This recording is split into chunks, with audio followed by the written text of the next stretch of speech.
What's going on, friends? Welcome to Electron Rider. Today we are checking out an electric bike from a brand new company in the electric bike space. Actually, this is not even the finalized production version of this bike yet. Part of the reason that I'm doing this video review is so I can give some feedback to the company on the design and all that. So just keep that in mind as we go through this video. Now, first, let's talk about the brand. It's Smurfs. I don't know how to say it.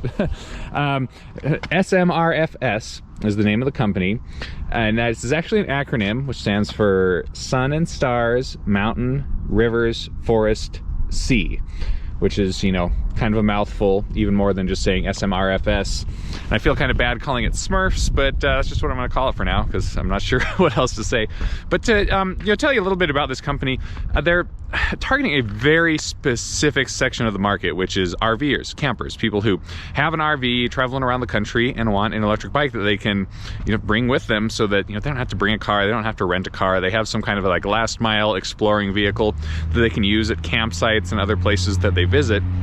A lot of bikes try to fit into that segment, and some of them do better than others, but a lot of them are just regular old e-bikes that the company decides to say, hey, you can put this in your RV and it'll be great. And they just don't work that great. So where Smurfs comes in here is they are making a feature-built RV bike that is intended for RVers to take with it, that addresses a lot of the complaints that RV owners typically have about the bikes that they do use. So I'm going to be talking about some of that stuff. Does it actually work out as a good fit for that?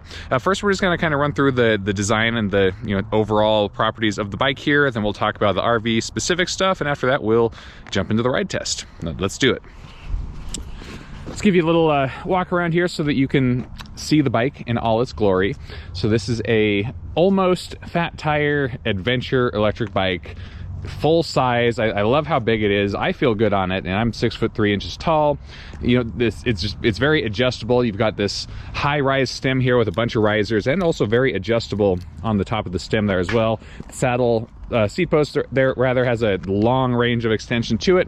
So even if you're on the tall end, you're going to feel good, and if you're a shorter person, you can lower everything down. You should be able to get a pretty good dialed in fit regardless of how big you are.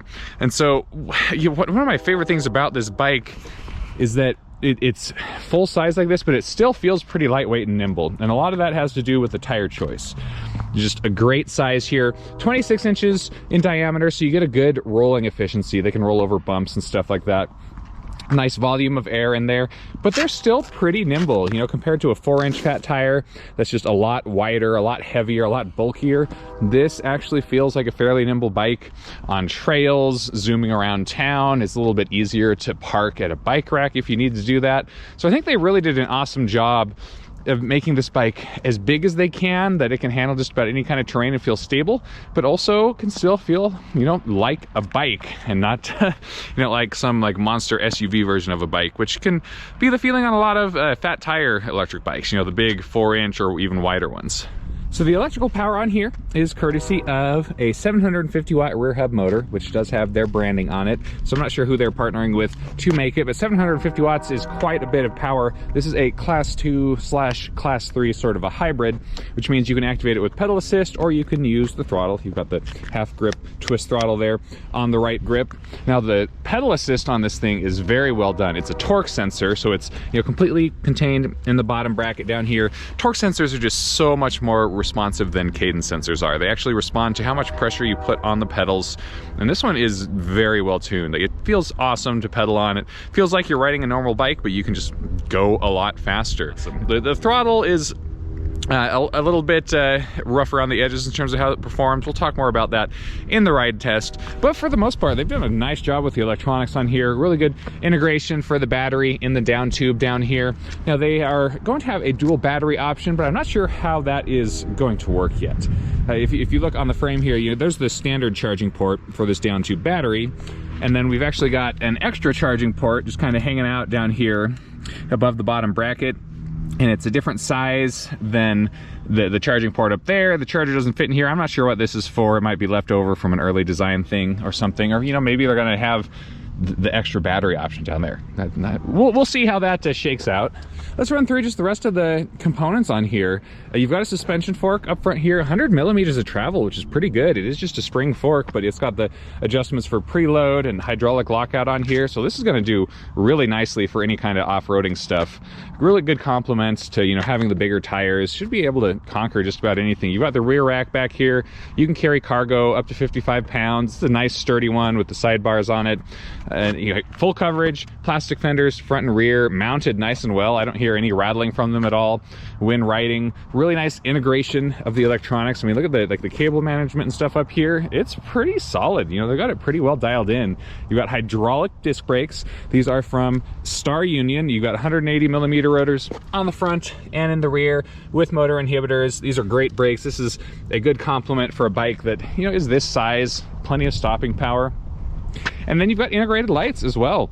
There's a headlight up here, which is quite bright. It's got a good balance of, like, you know, kind of a focused beam with a little bit of spread to it. And check out the side cutouts right here. So it actually does shine out to the side. That way you can see it a bit from the side, which is important, especially since we don't have any reflective sidewall stripes on these tires. That's definitely an improvement that they could make here. But having that wrap around the cutout on the light helps. And you have the same thing on the rear rack. There's a light built in here that you can see some from the side, and it's actually pretty bright from the back when it's on. Let me just fire that up so we can demo the lights here. The display is pretty solid too, I gotta say. For a color display, surprisingly easy to see out here in the daylight. It does have an automatic light sensor, but we're gonna have to turn it on automatically since it's daylight right now. So yeah, there's the headlight there. Plenty of brightness, and then you can see it a little bit from the side. Doesn't really stand out much in the daytime, but I mean, check that out on the rear rack. You can actually see that the light is on. It's pretty bright from the back here. And then if I come up here and squeeze the brake lever, so we get that nice bright brake activation. And there's turn signals as well, which is a nice treat. They're a little bit interesting in that you can't just press them. You actually have to hold them down to activate it, and then that'll turn on that turn signal back there. The turn signal's not super bright. They're kind of difficult to see during the daytime, so probably more of a nighttime thing. But hey, you know, having turn signals at all is kind of rare on a lot of e-bikes still, at least in the US, so I love seeing that. Got the flick bell on there just in case you need to get somebody's attention. Up next, let's look at the pedaling drivetrain here. This is another place where they've got a good upgrade here that really makes the experience a lot more enjoyable. Shimano Altus, so this is a step up in quality of Shimano's stuff. Everything they make is pretty good, but this performs a bit better than their entry-level stuff. And then the cassette here, this is also a bit of an upgrade, 12 to 32 tooth. That is a pretty good pedaling range here. So, you know, it makes the climbing hills in first gear a lot easier, and it makes getting that, you know, top end speed a lot easier to maintain. You don't feel like your legs are cycling around too fast. I would maybe like to see a different shifter, so they're rocking the SIS index thumb shifter up here. And those just aren't very satisfying or fun to shift with compared to trigger shifters. Those are definitely my favorite. One thing I will say though about having these thumb shifters is that they're very easy to operate if you have gloves on. You're riding in the winter time, so it does make sense in that respect. And honestly, that's kind of a personal preference thing. It certainly does get the job done, and it's perfectly dialed up too. I didn't have to adjust any of the shifting stuff. I didn't have to adjust the brakes. It was very easy to put together and just start riding on. All right, so let's talk RV specific stuff. What makes an e-bike good for RVing, and why is the Defender a good pick for that? And a lot of people, or I guess I should say a lot of e-bike companies, like to make folding e-bikes for RVers and say like, oh, it's the perfect RV bike. And I disagree. Unless you're really limited on storage space and you need that folding bike to fit into like inside of your small camper or something like that, I don't think they're a great fit because they're just not as comfortable or useful when you're actually riding them. You're gonna start feeling a lot more sore if you have to ride a folding bike for a long time. They're just not as comfortable to sit on. They can't go on nearly as much terrain. And so a full-size bike is really awesome to have. And so I think full size, check, we got that here. But let's say in the realm of the full size bikes that people use for RVs, what are some of the complaints people have? One is risk of theft. Like, it sucks to be stressing about your bike all the time, worrying that somebody's going to be messing with it if it's on the back of your RV, or you know, you go out for a ride and you have to park it somewhere for a while and you don't want to have to worry about somebody trying to steal it or having to carry along, you know, really big, heavy, complicated locking systems. So they've got a anti-theft system. They send you, you know, 2 of the little key fob remotes for it here, and so you can lock the bike. Oh, I think it has to be turned off before you can do that, which makes sense. There we go. So yeah, you just hit the lock button and it will tell you that the bike is locked. And then if you know, you start messing around with it, very sensitive, very loud alarm, and we'll just say, okay, unlock, stop. It's obnoxious, and it is actually very sensitive. Like, you just start rattling it around and it immediately starts going bonkers. So that is a surprisingly effective theft deterrent. You should still lock it up, but you can use a smaller, more basic lock. I know that if somebody starts trying to, you know, cut the lock or mess with the bike, it's going to make a racket. You know, also park it in a public area where the racket can actually attract attention. Always a good idea. But, you know, moral of the story is it's got some anti-theft built in. Awesome. Another thing that RV people worry about is just exposure to the elements. If it's on the back of your RV, it's going to be in weather a lot. You might be riding in weather. You don't want to have to worry about it rusting, or is it, you know, is the water going to ruin the electronics or something? And so for the Defender here, it's entirely rust-proof design, aluminum alloy frame, which is not that unique. You know, every bike just about has those these days, but that's a great rust-resistant material. They've got plastic fenders, you know, instead of something like steel that would rust. Everything else, you know, the rack, etc., is all alloy on here, so very rust-proof. But really where they're going above and beyond is the water resistance rating for this thing. It's IPX6, which means it can withstand heavy jets of water from any angle. And most e-bikes, by comparison, are only IPX4 or 5, which is like, they can withstand being ridden through puddles or like light jets misting water from any direction. So this is much more heavy duty. This is a bike you can leave out in the weather and not have to worry that, you know, something's gonna fry or get all messed up with rust. And rounding things out for challenges that RVers have with their electric bikes, if you have a full-size electric bike, especially a fat tire one, they're very heavy, and lifting those up onto your rack behind your RV can be very difficult. You know, even if you're on the younger side and very in shape, having a bike that weighs, you know, 80 to 100 pounds on the big end is going to be a serious workout. And so part of the way that they get around this is the design. I mean, we talked about how it's got the smaller 3-inch tires on there, so it doesn't weigh nearly as much, just about 67 pounds. But then they also include a rack that comes along with it that's an electronic lifting rack. So it's a rack you can put behind your RV that has an electronic system on it that will lower it down to about ground level. You can just roll the bike on and then lift it back up. There you go. Solves the problem completely. Sadly, I wasn't able to test the rack yet because it's not ready, but that's going to be something that just comes along with this bike. And so that really shows, you know, they're making this for the RV market completely. Probably the last bit that's very important, I think, for a bike that you're going to use with your RV is it needs to be very versatile. You know, you need to be ride just about anywhere. And I think the Defender does pretty good on that front. You know, it can handle trails, it's got the tires, it's got the suspension fork, it's ready to go for that. It can carry some cargo if you're doing a day picnic, you've got the rack.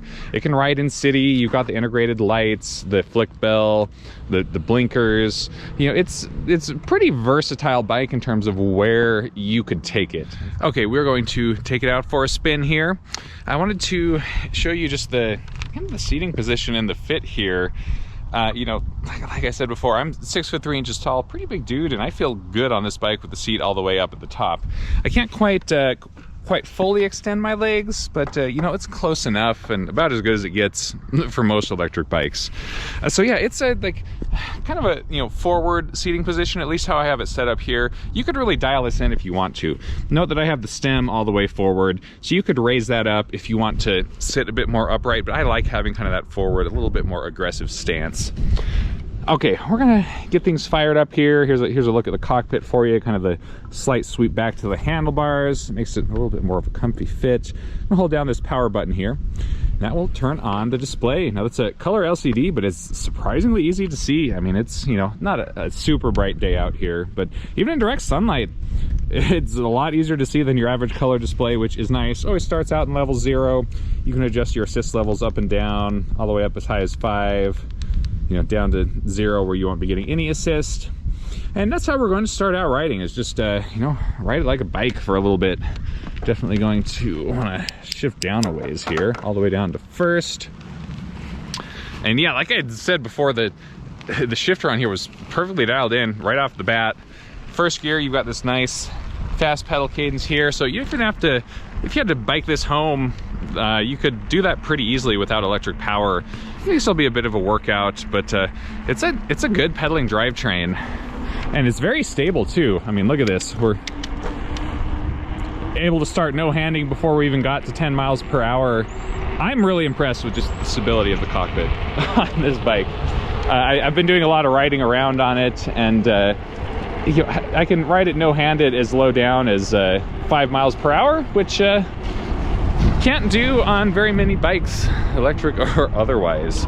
So kudos to them for, you know, really getting the stability part of it right. Okay, let's kick on the assist here. I'm just gonna put it into level 1 for right now.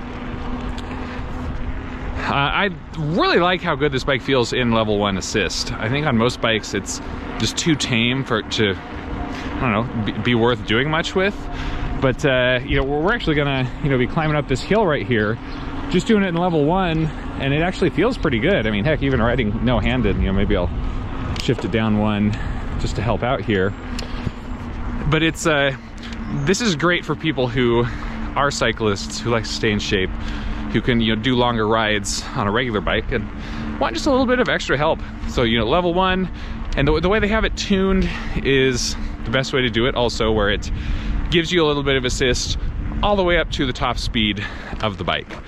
All right, let's go up a couple gears here. Nice thing about this low level of pedal assist is that it's the motor's very quiet. I can't actually really even hear the motor. Actually, what I can hear is the tires, because these tires are, you know, fairly loud on pavement just because of how wide they are. The motor, very quiet. You know, you have to get up to, I don't know, level 3 or so before you can really start to hear the motor kick in. And even then, it's only if you're really pushing hard onto the pedals. I mean, the responsiveness of this pedal assist system is really nice. We're gonna see if we can get some speed going here. So right here, I'm pedaling very lightly and not putting a lot of pressure. And as you can see right there, it's going between like 50 and 100 watts of assistance. And then as soon as I start to push hard on the pedals right now, jumps up immediately up into, you know, 500 or 600 watt range, and suddenly we're cruising. You know, now we're going almost 20 miles per hour. So that responsiveness, it feels so good. It feels like you're one with the machine. You're not having to fiddle around with the display controls to change your assist levels. You just pedal harder when you want to go faster. I'll probably go up another speed or so here.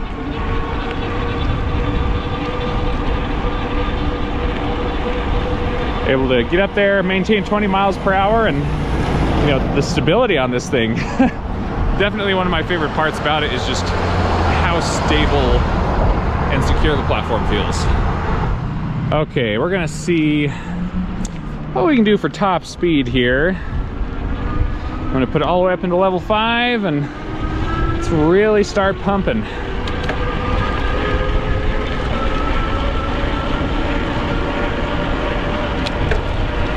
All right, we're in the highest gear as well. And we're topping out, you know, right about 24, 25 miles per hour. This has been the case when I've been testing it off camera as well, that it seems to have some kind of an internal limiting system that sets it to just 25 miles per hour for the top speed. And after that, the motor just, you know, kind of cuts out. You can go into the display settings and you can raise the top speed in there, which I tried to do. I actually set it as high as it would go, up to 37 miles per hour, but it didn't appear to affect the performance. And so I assume it's some setting that they have that we can't go around, which I would definitely like to see them change. Like, it should be at least 28 miles per hour. You know, make it a true class 3 electric bike. The motor is certainly powerful enough to handle it. Okay, now we're going to try out the throttle, and I want to talk about this a bit because the throttle is probably my least favorite part about this bike, just the way that it's implemented and the way it doesn't work very well with the pedal assist systems. They're really two separate systems, and the throttle will override the pedal assist and just some funky behavior. Let me show you what I mean. Okay, so starting off, the throttle, twist throttle right here on the right grip, is linked to your pedal assist level in terms of top speed and power. So if we come all the way down here to pedal assist level 1, and then we hit the throttle, it's very low speed. You know, we can get up to like 6-7 miles per hour. That is it. And then obviously if you raise your assist level more, you know, you go up to level 2, then you hit the throttle, and now you can go a little bit faster. You know, now we're gonna peak out at about, 10, 11 miles per hour, and so on, up the numbers. Now, the reason that I don't like this is that on a bike like this, with a torque sensor, with an upgraded pedaling drivetrain, pedaling is the main attraction. The throttle is supposed to complement that, and the best way for it to complement that is by being a full power override in any assist level. I want to be able to be in level 1 so that I'm pedaling and getting a good workout, and then if I suddenly need some throttle, I can hit it and get a little bit of a boost. But I can't do that right now. So here, let me just demonstrate that for you so you can see what I mean. All right, so let's shift this down a little bit, make this a little easier. Okay, so I'm in pedal assist level 1, cruising along. I am over the, I'm past the 7 mile per hour limit of the throttle in this speed setting, right? And so if I suddenly need some speed, maybe I need to pass someone or I need to avoid a car coming from the side, I'm like, oh, I need to go faster. I hit the throttle. Not only do I not get speed, but it actually stops helping me at all because this overrides the pedal assist system. So not only did I not get my much needed burst of speed, I'm actually going slower now, which could be anywhere from just kind of frustrating to kind of dangerous in the event of like, oh, I'm trying to accelerate out of the way of a collision. And then these two systems also, there's like this gap between them when they're operating. So if I, even if I'm up in a higher one, like let's say I'm up in like level 3, or heck, let's put it all the way up in 5. If I'm using the throttle to help me get started from a dead stop like this, and I'm pedaling at the same time, then, starting out, it feels okay. But then as soon as I let go of the throttle, because I'm going, there's this stop and then go. There's this delay of a second or two when I release the throttle, and then the electric assist just cuts off until it's like, oh wait, you're still pedaling, we're gonna kick back on the pedal assist system. So I hope that can demonstrate what I mean, that these two systems don't interact very well together. It's kind of jarring going back and forth between the two, and it's hard to get that throttle on demand when you need it, especially if you are someone who prefers to ride down in 1 or 2 low levels of assist. Then it's very difficult to use the throttle, because then you have to just to give that example again, we're in level 1, oh, I need to use the throttle, well, I'm gonna have to first come over here, raise my assist level up, and then I can use the throttle for my little burst of speed. And then, I passed somebody, whatever, the moment's over, now I have to come back over here again, turn this back down to 1. So it requires more fiddling with the controls than I would like. Now, I know this is kind of a long section of the video with me harping on about the throttle, and makes it seem like it's really a big problem, and so I just want to express, this is me being nitpicky. Like, overall, this is a really solid bike. This is just the one area where I feel like they could improve the design a bit more to really make it just an awesome riding experience. Alrighty, my friends, that's about it for today. Checking out the Defender from SMRFS, Smurfs. I really like this bike. Like you guys can probably tell, I think they did an awesome job with the design of it for the most part. There's really just a few things that I would change on it, so let's run through those really fast. One is make the top speed just 28 miles per hour, make it a true class 3. I would fix the behavior of the throttle so that it is unlinked from pedal assist level, so that it's full power override in any assist setting. I would add some reflective sidewall striping onto the tires here. That will just, give it a little bit better visibility at night from the side. Nice safety touch. But other than that, I mean, it's solid. I've had a blast riding this thing around. I think it'd be a great choice for people who do RV and, you know, want a nice full-size adventure bike that they can use for any kind of, you know, outside the RV adventuring that they do, pretty much any destination. So yeah, kudos to the design team again for making this. Thanks for letting me test it out. Guys, if you have any questions about this review, you know what to do. Chime in down in the comment section below. You can also head on over to electronrider.tech, where we've got the full written review. We've got a whole bunch of photos and, you know, even more details than here. All right, guys, ride safe. Catch you in the next video.